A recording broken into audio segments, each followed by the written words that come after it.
looks like the video cut off there. So activated Earth. And this is your card of the thing that's challenging you the most. So getting back into it on activated Earth. Ley lines are invisible pathways on the land along which energy travels. They can be sensed when we tune into them with our subtle senses.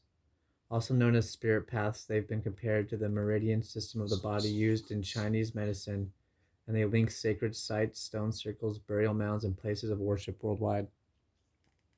In Australian Aboriginal culture, song lines were the paths traveled by the creator beings as they made the land, and sea during the dreaming. These paths were recorded in the traditional songs and dance of the people, allowing them to access information about the land's history and to travel safely across great distances. Many believe that as we visit such sacred points on Earth, something is activated within us.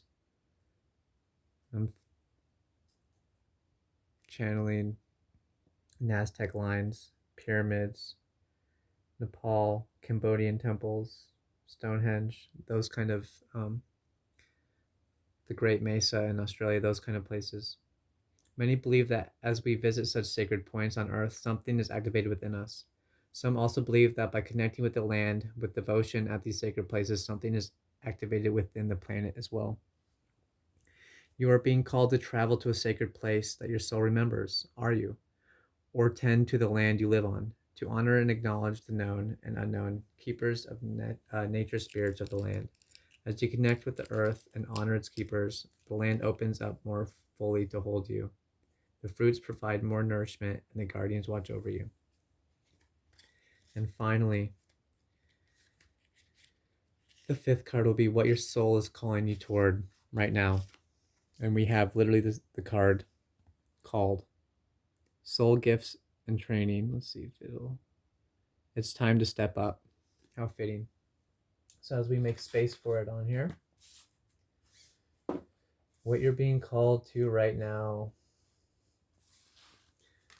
all paths lead home. Jump in, all paths lead home. Activated Earth called. It's a real call to action into being your authentic self, whatever that means to you, to be a creator in a world of consumption. We'll read what the card says. You came to Earth with a double mission, to grow as a soul and to bring about a shift in consciousness. The best way to fulfill these personal and collective purposes is to trust what it is your soul is calling you toward, for it's encoded within the most direct path forward. Your soul has many unique gifts that it came here to share, some that you already may be aware of, others you're just beginning to uncover. You're being called to remember that your soul intelligently chose the perfect conditions to carry out your soul's mission and share your soul's gifts. If you're being called toward a creative project, a passion, or an adventure, this card is your confirmation that you're facing the right way and that this moment right here is destined.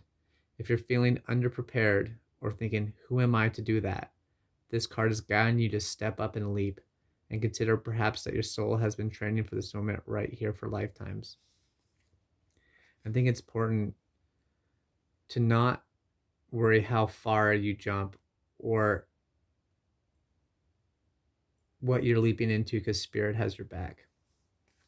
So, to clarify these steps, we'll jump into the Angel Oracle Grace cards. So to clarify, you got the love, which is the soul gift. We have growth.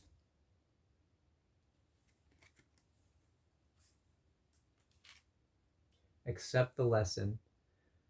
When things don't go our way, something more important to the growth of our soul is in the works.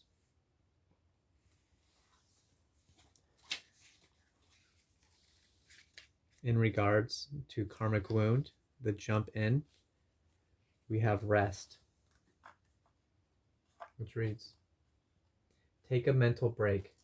A quiet mind has direct access to wisdom and insight. For life lesson, what you came here to learn, we have mirror, which reads, learn to see God's presence in everyone you meet. For current obstacle, we have ask. When we call upon the divine for guidance and support, we will receive a response. Spiritual signposts will be put in our path to guide us to our highest good. And for soul calling, what you're being called to right now is faith. And I really believe this is faith in yourself. Have faith. Every event we experience and every person we meet has been put in our path for a reason. Which really triggers the saying that I've heard through other divination sources and creators is, nothing ever meant for you will ever pass you by. And rejection is divine protection. You're exactly where you need to be. All right, so now let's get to the Magic the Gathering tarot cards, I'm really excited to see what pops out. So, for Soul Gift, this is supposed to be like this. Soul Gift, we have Symmetry Sage. This is the Hermit card. It says, by my calculations, I should be able to achieve true enlightenment before graduation. So this is very old soul energy. We got triple blue here. So we have the Hermit to match Soul Gift. A lot of wisdom. For Karmic Wound, we have the Page of Swords. It reads, I too shall be brought low by death, but until then let me win glory. Target blocking creature gets +7/+7. So maybe your soul has been on the defensive. You've had to carry a lot that wasn't yours. Third card, representing life lesson, we have Horizon Stone, which is the Two of Pentacles. And it reads, Krufix once dreamed that he traveled beyond the edge of the world to an unfamiliar land. Curious, he picked up a rock and awoke to find it had followed him from the dream into reality. I think that's a real call to our manifestation powers. Like, the universe wants to match the energy that you put out into it. If you believe you're worth $1, the universe is going to be like, okay, here's your McChicken, here's your dollar that you ordered, here you go. Here in Dimitri Martin. But if you know your self-worth and your value, Spirit's going to come in on a massive platter, like, here's your double showcase showdown on The Price is Right. Like, you get both these prizes. So be careful of the energy you put out, because the universe is going to bring it back in. Then for current obstacle, we have, actually, I keep flipping this over wrong. Current obstacle, we have the Emperor, Heliod, God of the Sun. I think this is really a calling to step into your energy, to accept the throne that you've built for yourself, to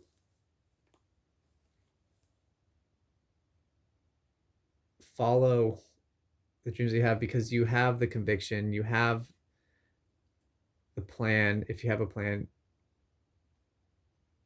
your soul does, and that you're really beloved by Spirit, and you have so much power, and to use it in a loving way is such a beautiful thing. But finally, for soul calling, what your soul is calling you toward, and we had two cards pop out. Inquisition, which is the Three of Swords, and then Tatyova Benthic Druid, which is the World card. It's like you're being called to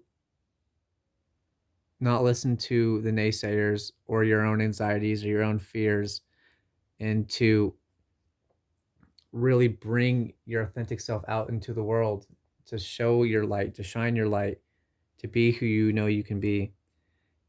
Yami Maya is one being, one vastness of rippling leaves, one deepness of roots, and one chatter of animals, of which I am one part. If you like this, please